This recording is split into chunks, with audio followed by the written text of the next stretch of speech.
علم نشرح نام پہلے ہی فقرے کو اس سورہ کا نام قرار دیا گیا ہے۔ زمانہ نزول،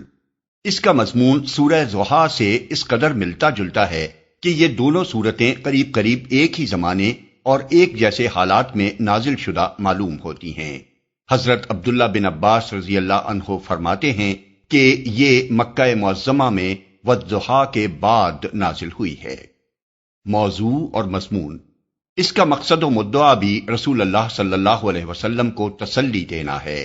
نبوت سے پہلے حضور صلی اللہ علیہ وسلم کو کبھی ان حالات سے سابقہ پیش نہ آیا تھا جن کا سامنا نبوت کے بعد دعوت اسلامی کا آغاز کرتے ہی یکا یک آپ کو کرنا پڑا۔ یہ خود آپ کی زندگی میں ایک انقلاب عظیم تھا جس کا کوئی اندازہ آپ کو قبل نبوت کی زندگی میں نہ تھا۔ اسلام کی تبلیغ آپ نے کیا شروع کی کہ دیکھتے دیکھتے وہی معاشرہ آپ کا دشمن ہو گیا جس میں آپ پہلے بڑی عزت کی نگاہ سے دیکھے جاتے تھے۔ وہی رشتہ دار، دوست، اہل قبیلہ اور اہل محلہ آپ کو گالیاں دینے لگے جو پہلے آپ کو ہاتھوں ہاتھ لیتے تھے۔ مکہ میں کوئی آپ کی بات سننے کا روادار نہ تھا۔ راہ چلتے آپ پر آوازیں کسے جانے لگے، قدم قدم پر آپ کے سامنے مشکلات ہی مشکلات تھیں۔ اگرچہ رفتہ رفتہ آپ کو ان حالات بلکہ ان سے بھی بدرجہ زیادہ سخت حالات کا مقابلہ کرنے کی عادت پڑ گئی، لیکن ابتدائی زمانہ آپ کے لیے نہایت دل شکن تھا۔ اسی بنا پر آپ کو تسلی دینے کے لیے پہلے سورہ ضحیٰ نازل کی گئی اور پھر اس سورہ کا نزول ہوا۔ اس میں اللہ تعالیٰ نے سب سے پہلے آپ کو بتایا ہے کہ ہم نے آپ کو 3 بہت بڑی نعمتیں عطا کی ہیں جن کی موجودگی میں کوئی وجہ نہیں کہ آپ دل شکستہ ہوں۔ ایک شرح صدر کی نعمت،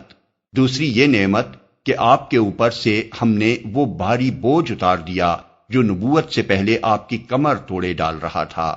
تیسری رفع ذکر کی نعمت جو آپ سے بڑھ کر تو درکنار آپ کے برابر بھی کبھی کسی بندے کو نہیں دی گئی۔ آگے چل کر ہم نے اپنے حواشی میں وضاحت کر دی ہے کہ ان تینوں نعمتوں سے مراد کیا ہے اور یہ کتنی بڑی نعمتیں ہیں۔ اس کے بعد رب کائنات اپنے بندے اور رسول صلی اللہ علیہ وسلم کو یہ اطمینان دلاتا ہے کہ مشکلات کا یہ دور جس سے آپ کو سابقہ پیش آ رہا ہے کوئی بہت لمبا دور نہیں ہے، بلکہ اس تنگی کے ساتھ ہی ساتھ فراخی کا دور بھی لگا چلا آ رہا ہے۔ یہ وہی بات ہے جو سورہ ضحیٰ میں اس طرح فرمائی گئی تھی کہ آپ کے لیے ہر بات کا دور پہلے دور سے بہتر ہوگا اور عنقریب آپ کا رب آپ کو وہ کچھ دے گا جس سے آپ کا دل خوش ہو جائے گا۔ آخر میں حضور صلی اللہ علیہ وسلم کو ہدایت فرمائی گئی ہے کہ ابتدائی دور کی ان سختیوں کا مقابلہ کرنے کی طاقت آپ کے اندر ایک ہی چیز سے پیدا ہوگی، اور وہ یہ ہے کہ جب اپنے مشاغل سے آپ فارغ ہوں تو عبادت کی مشقت اور ریاضت میں لگ جائیں اور ہر چیز سے بے نیاز ہو کر صرف اپنے رب سے لو لگائیں۔ یہ وہی ہدایت ہے جو زیادہ تفصیل کے ساتھ حضور صلی اللہ علیہ وسلم کو سورہ مزمل آیات 1 تا 9 میں دی گئی ہے۔ بسم اللہ الرحمن الرحیم۔ شروع اللہ کے نام سے جو رحمان و رحیم ہے۔ أَلَمْ نَشْرَحْ لَكَ صَدْرَكَ وَوَضَعْنَا عَنكَ وِزْرَكَ الَّذِي أَنقَضَ ظَهْرَكَ وَرَفَعْنَا لَكَ ذِكْرَكَ۔ اے نبی، کیا ہم نے تمہارا سینہ تمہارے لیے کھول نہیں دیا اور تم پر سے وہ بھاری بوجھ اتار دیا جو تمہاری کمر توڑے ڈال رہا تھا، اور تمہاری خاطر تمہارے ذکر کا آوازہ بلند کر دیا۔ سینہ تمہارے لیے کھول نہیں دیا۔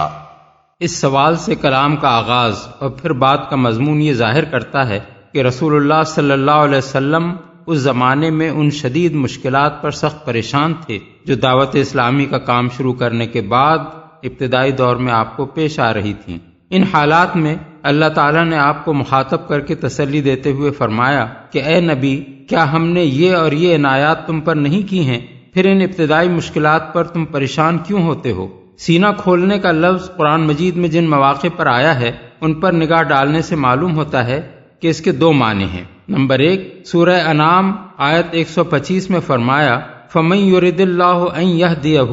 يَشْرَحْ صَدْرَهُ لِلْإِسْلَامِ، یعنی پس جس شخص کو اللہ تعالی ہدایت بخشنے کا ارادہ فرماتا ہے اس کا سینہ اسلام کے لیے کھول دیتا ہے۔ اور سورہ زمر آیت 22 میں فرمایا افمن شرح اللہ صدرہ للاسلام فہو علی نور من ربہ، یعنی تو کیا وہ شخص جس کا سینہ اللہ نے اسلام کے لیے کھول دیا ہو پھر وہ اپنے رب کی طرف سے ایک روشنی پر چل رہا ہو۔ ان دونوں مقامات پر شرح صدر سے مراد ہر قسم کے ذہنی خلجان اور تردد سے پاک ہو کر اس بات پر پوری طرح مطمئن ہو جانا ہے کہ اسلام کا راستہ ہی برحق ہے، اور وہی عقائد، وہی اصول اخلاق و تہذیب و تمدن اور وہی احکام و ہدایات بالکل صحیح ہیں جو اسلام نے انسان کو دیے ہیں۔ نمبر 2، سورہ شعراء آیت 12-13 میں ذکر آیا ہے کہ حضرت موسیٰ کو جب اللہ تعالیٰ نبوت کے منصب عظیم پر معمور کر کے فرعون اور اس کی عظیم سلطنت سے جا ٹکرانے کا حکم دے رہا تھا تو انہوں نے عرض کیا رب انی اخاف ان یکذبون ویضیق صدری، یعنی میرے رب میں ڈرتا ہوں کہ وہ لوگ مجھے جھٹلا دیں گے اور میرا سینہ تنگ ہو رہا ہے۔ اور سورہ طٰہٰ آیات 25 اور 26 میں بیان کیا گیا ہے کہ اسی موقع پر حضرت موسیٰ نے اللہ تعالیٰ سے دعا مانگی کہ رب اشرح لی صدری ویسر لی امری، یعنی میرے رب میرا سینہ میرے لیے کھول دے اور میرا کام میرے لیے آسان کر دے۔ یہاں سینے کی تنگی سے مراد یہ ہے کہ نبوت جیسے کار عظیم کا بار سنبھالنے اور تنہا کفر کی ایک جابر و قاہر طاقت سے ٹکر لینے کی آدمی کو ہمت نہ پڑ رہی ہو، اور شرح صدر سے مراد یہ ہے کہ آدمی کا حوصلہ بلند ہو جائے، کسی بڑی سے بڑی مہم پر جانے اور کسی سخت سے سخت کام کو انجام دینے میں بھی اسے تامل نہ ہو، اور نبوت کی عظیم ذمہ داریاں سنبھالنے کی اس میں ہمت پیدا ہو جائے۔ غور کیا جائے تو محسوس ہوتا ہے کہ اس آیت میں رسول اللہ صلی اللہ علیہ وسلم کا سینہ کھول دینے سے یہ دونوں معنی مراد ہیں۔ پہلے معنی کے لحاظ سے اس کا مطلب یہ ہے کہ نبوت سے پہلے رسول اللہ صلی اللہ علیہ وسلم مشرکین عرب، نصارہ، یہود، مجوس سب کے مذہب کو غلط سمجھتے تھے اور اس حنیفیت پر بھی مطمئن نہ تھے جو عرب کے بعض قائلین توحید میں پائی جاتی تھی،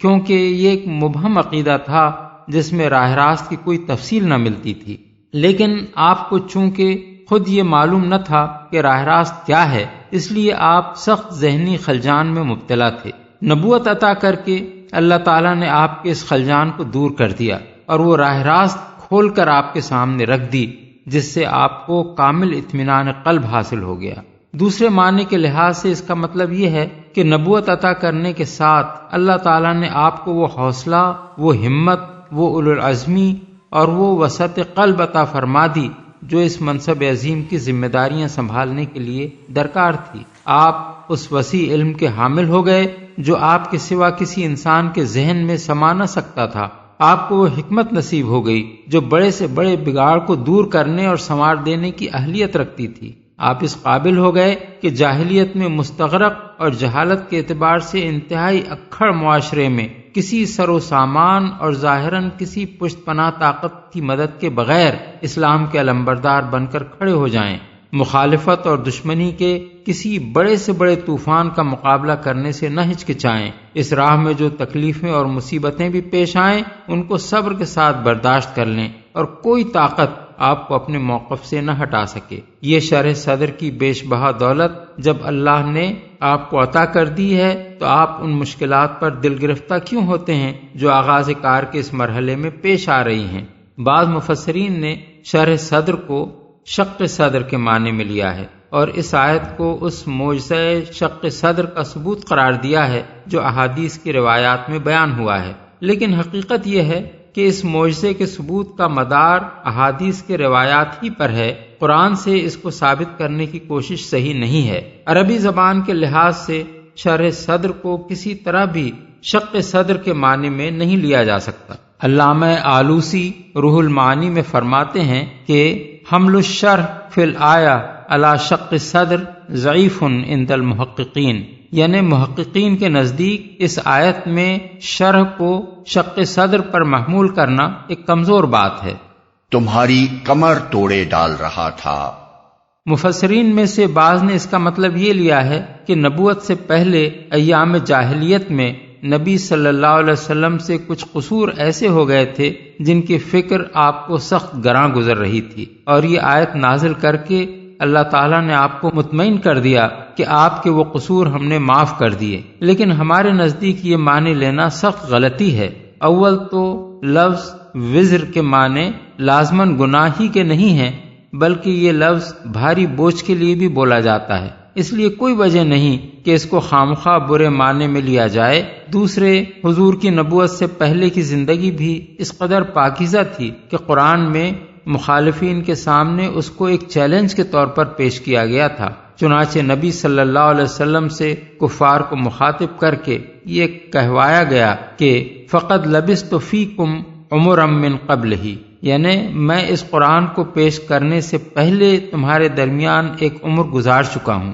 سورہ یونس آیت 16۔ اور حضور اس کردار کے انسان بھی نہ تھے کہ لوگوں سے چھپ کر آپ نے کوئی گناہ کیا ہو۔ معاذ اللہ، اگر ایسا ہوتا تو اللہ تعالیٰ تو اس سے ناواقف نہ ہو سکتا تھا کہ جو شخص کوئی چھپا ہوا داغ اپنے دامن پہ لیے ہوئے ہوتا اس سے خلق خدا کے سامنے برملا وہ بات کہواتا جو سورہ یونس کی مذکورہ بالا آیت میں اس نے کہوائی ہے۔ بس در حقیقت اس آیت میں وزر کے صحیح معنی بھاری بوجھ کے ہیں، اور اس سے مراد رنج و غم اور فکر و پریشانی کا وہ بوجھ ہے جو اپنی قوم کی جہالت و جاہلیت کو دیکھ دیکھ کر آپ کی حساس طبیعت پر پڑ رہا تھا۔ آپ کے سامنے بت پوجے جا رہے تھے، شرک اور مشرکانہ اوہام و رسوم کا بازار گرم تھا، اخلاق کی گندگی اور بے حیائی ہر طرف پھیلی ہوئی تھی، معاشرت میں ظلم اور معاملات میں فساد عام تھا، زورداروں کی زیادتیوں سے بے زور پس رہے تھے، لڑکیاں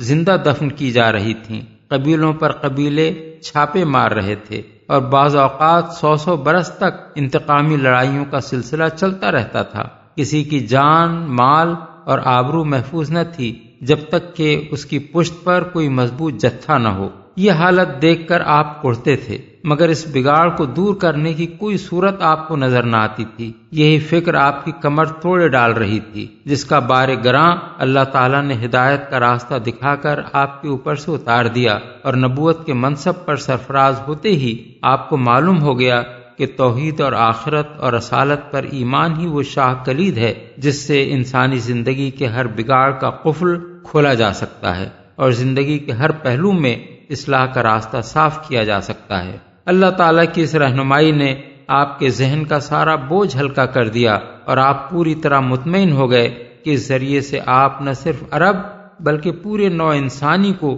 ان خرابیوں سے نکال سکتے ہیں جن میں اس وقت عرب سے باہر کی بھی ساری دنیا مبتلا تھی۔ آوازہ بلند کر دیا۔ یہ بات اس زمانے میں فرمائی گئی تھی جب کوئی شخص یہ سوچ بھی نہ سکتا تھا کہ جس فرد فرید کے ساتھ گنتی کے چند آدمی ہیں، اور وہ بھی صرف شہر مکہ تک محدود ہیں، اس کا آوازہ دنیا بھر میں کیسے بلند ہوگا اور کیسی ناموری اس کو حاصل ہوگی۔ لیکن اللہ تعالیٰ نے ان حالات میں اپنے رسول صلی اللہ علیہ وسلم کو یہ خوشخبری سنائی، اور پھر عجیب طریقے سے اس کو پورا کیا۔ سب سے پہلے آپ کے رفع ذکر کا کام اس نے خود آپ کے دشمنوں سے لیا۔ کفار مکہ نے آپ کو زک دینے کے لیے جو طریقے اختیار کیے، ان میں سے ایک یہ تھا کہ حج کے موقع پر جب تمام عرب سے لوگ کھچ کھچ کر ان کے شہر میں آتے تھے، اس زمانے میں کفار کے وفود حاجیوں کے ایک ایک ڈیرے پر جاتے اور لوگوں کو خبردار کرتے کہ یہاں ایک خطرناک شخص محمد صلی اللہ علیہ وسلم نامی ہے جو لوگوں پر ایسا جادو کرتا ہے